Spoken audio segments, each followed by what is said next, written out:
Welcome back to the Stephen A. Show. Adam, how's it going? It's going well, Steven. How about you? Can't complain. How was the weekend? It was good. We decided to go up to the Harper's Ferry area to kind of do some hiking and see some trails and the leaves changing. Unfortunately, everyone else decided the same thing. So it was a lot of driving around to find a place to park. And then eventually we ended up a few miles out. But we got to get a hike in and it was really fun. at So, how least, about at, you? at least you know you had a good idea. Yeah, I usually do. Right. No, I'm good. I'm just recovering from my little fall, but hopefully in the next couple of days I'll be back to normal. Yeah, yeah, hopefully. Yeah. I'll let you and check it. She can take it away with movie reviews.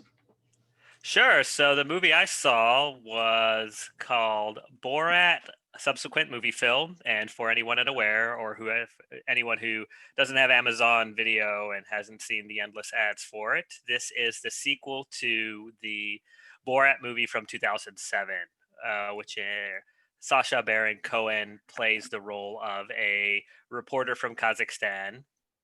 And in this movie, he reprises the role as Borat and goes around the U.S. with his fictional daughter, Tutar, to give her originally up to be a bride for Michael Pence and then to a few others. And it's a movie that's a very much a parody movie of that time, and it was kind of interesting to see it come out again. I think it was good. It's not as surprising or as shocking as the original Borat, and I think it's just because again now we have so many pranksters and prank videos going on, uh, so it didn't have the same wow factor. But overall, it's good. It's really dumb. It's a stupid movie, but if you're a fan of Borat or Bruno or any of the Sacha Baron Cohen style movies, like The Dictator, then you'll enjoy this. And if you have a Prime Video account, then it's free to watch. So definitely, it's some good, weird, stupid, fun stuff, especially right now, so close to the election time that will get your mind off things. You gotta talk about Rudy Giuliani.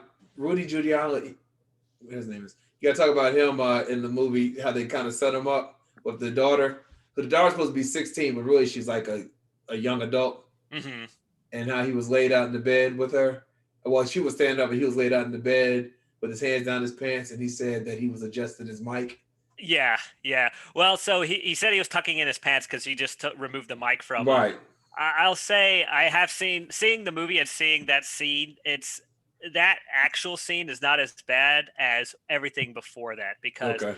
again they're having drinks in the In the hotel. hotel. Right. Yeah, and they're doing the interview there, and then they go to her bedroom to get rid of the mics, and he's like, "Oh, well, give me your name and address, and we'll connect later." And so, and he's like touching her side when she's And helping mind him you, he's remove a the married mic. man, a much older married man. But yeah. Yeah, yeah. So, yeah, the actual like tucking in the pants thing wasn't as bad as how creepy he was and what he was expecting for the rest of Mm, the scene. So, yeah. yeah, it's interesting. I didn't see it. I pulled it up to watch it on Friday, but I wasn't in the mood. But will say they are promoting the mess out of this on Amazon. I mean, Yes. that's every other line. That Yeah, movie. yeah, it's like, when people do the Instagram profiles and it's like 9 pics and it's just like Yeah. thing. That's like Amazon has been pushing this nonstop. Yeah. They have. Okay.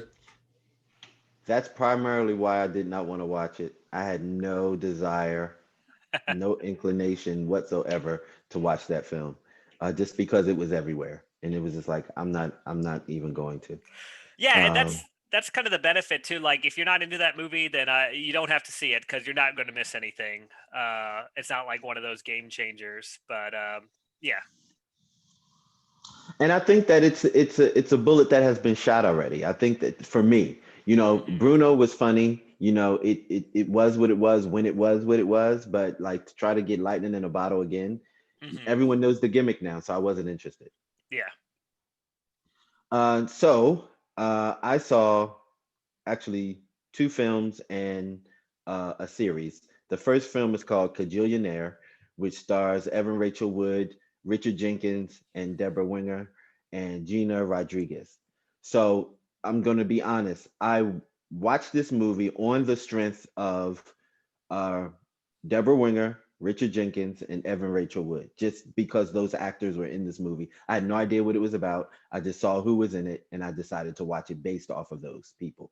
Deborah Winger does a movie maybe every 5 to 6 years, maybe. She doesn't do movies like she used to, and she stays in the independent world. And this is an award winning actress who, in my book, is a dynamo. So anything that she's in, I'm going to watch just because of her artistic integrity. And Richard Jenkins is a beast. And Evan Rachel Wood, you know her from True Blood, you know her from Westworld. She's also a beast in the game. So I had to watch this because those three were together. This is a Brad Pitt production. He produced this movie. I did not know what to expect, but it was all kind of awesomely weird goodness. This movie is so quirky. It's about a con artist couple, and they raised a daughter. She's 25 in the movie, and basically they raised her to be a con artist, and she doesn't really know of life outside of their world, and they're so oddball and to the left that just their existence will have you laughing, and how they exist in society and what they do to survive. Just a series of con after con after con. And the family meets Gina Rodriguez's character, which totally flips them and gives them a window to other opportunities. And it opens the daughter's eyes up to a world outside of the world that she's used to. And it changes the whole dynamic of the family. And it is so hilarious. But it's that dry type of dark comedy humor. Okay. And I really live for that. Like really, it like, and Brad Pitt is not a slouch. If he's going to produce a movie, he's going to produce a movie. And Hmm. so it fell right in line with what I thought. Those actors plus Brad Pitt production, this is a good movie. It may not see the numbers, but it damn sure is entertaining. So I say check it out. You can actually watch it on early release through Amazon. Oh, Um, nice. yeah, so check it out. The next film is from the Shutter app, and because of Halloween, I'm keeping with the theme of horror. Uh, Shutter, they've had some gems on there. There's some other films on there that I'm going to watch as well. I have a propensity to love anthologies. I love films that have maybe three films or tells a series of short stories in one because you get more for bang for your buck, I guess. Hmm. So this one's called the Mortuary Collection, and it stars Jacob L. Elordi. You may know him from Euphoria from HBO. Clancy Brown, Caitlin Custer, and Michael Bow. And so this story follows uh,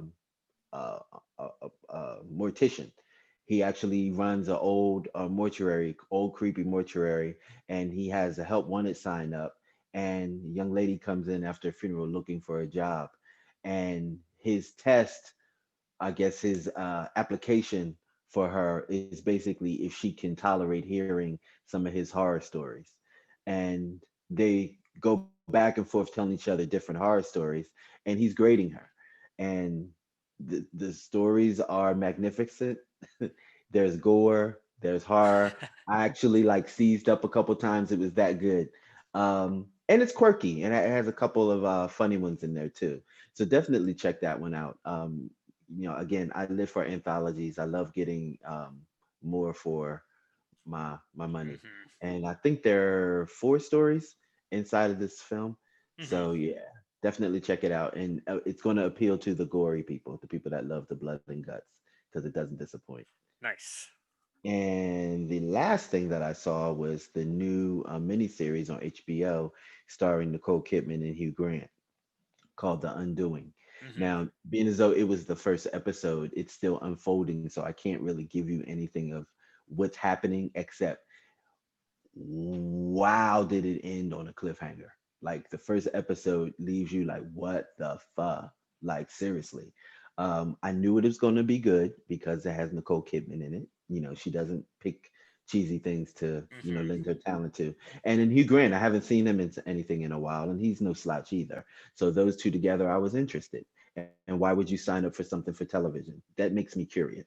So I know that from how the first episode ended, it can only go to a dangerous place of how it ended. So Yeah. if you want high drama, definitely check it out. It was moving right along, right up into the end, and it's like, whoa, okay. So definitely check that out. Nice. Nice. Well, it's the last week of Big Brother, so between tonight and I think Wednesday, we'll know who the new winner is. So Ooh, I'm excited. I don't want Cody to win. I think he deserves it. I could care less who wins really, but Cody he's played the best game. All my people got voted out. So So yeah. so let me ask you a question because I don't watch Big Brother at all. When the series ends, right, and you win your prize or whatever, what happens after that? Does anyone from Big Brother go on to do anything after? Well, they'll bring you back on for different specials. I mean, possibly like this one is called Big Brother All Stars. These are all people who played before previous seasons, and they brought them back to compete with each other. So it just depends, but nothing like major happens to you other than you win this money. So there's no like famous person that used to ever be on Big Brother if they No, weren't a celebrity beforehand? no. No? No, their Okay. lies are usually like, when you go to a nightclub and they'll say, "Oh, blah blah blah, And celebrity Big from this Brother's reality here, show." Yeah, and then that's So how. Yeah, like and you're like, for oh, example, on Survivor, Elizabeth Hasselbeck went on to be on The right, View. yeah. None of them have ever done anything like that? Not that I know of. Not that I know Okay. of.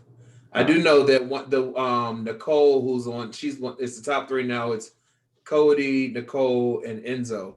Nicole, she actually met her husband on the season the first season she was on, where she actually won, and she met Okay. her husband Victor, and they're together now. But yeah, I don't think anything really happens big, other than Okay. the Big Brother world. But I watched Judy and I watched Get On Up about James Brown, and both are really great biopics of both stars. So Let that me one. ask you a question about Judy. Did watching that film give you a different kind of respect for Judy Garland? yeah, I didn't know much about her. I mean, I knew who she was obviously, but I didn't know much about her. But you can see how some of these child stars how they're kind of doomed from the beginning. You know what I mean? Mm. Where they were making sure her weight was a certain way, so they were just feeding her pills, and that formed into an addiction. And also not only addiction, but a need to please and a need to Hmm. be Hmm. loved by the public. And Hmm. so where she in her mind, I'm a good mother, I'm a good mother. You can't be that good of a mother. You're high all the time. But I'm not saying that but I'm saying in her mind, she probably thought she was a good mother. You Yeah, know what I Yeah. mean? The best that she could be for what she Yeah, was dealing with. Yeah. exactly. And so, I think a lot of people they want to go in the entertainment industry, especially at a young age. But if you don't have the right people around you or the that foundation, it could really mess you up down the line. And we see that happen Hmm. over and over again.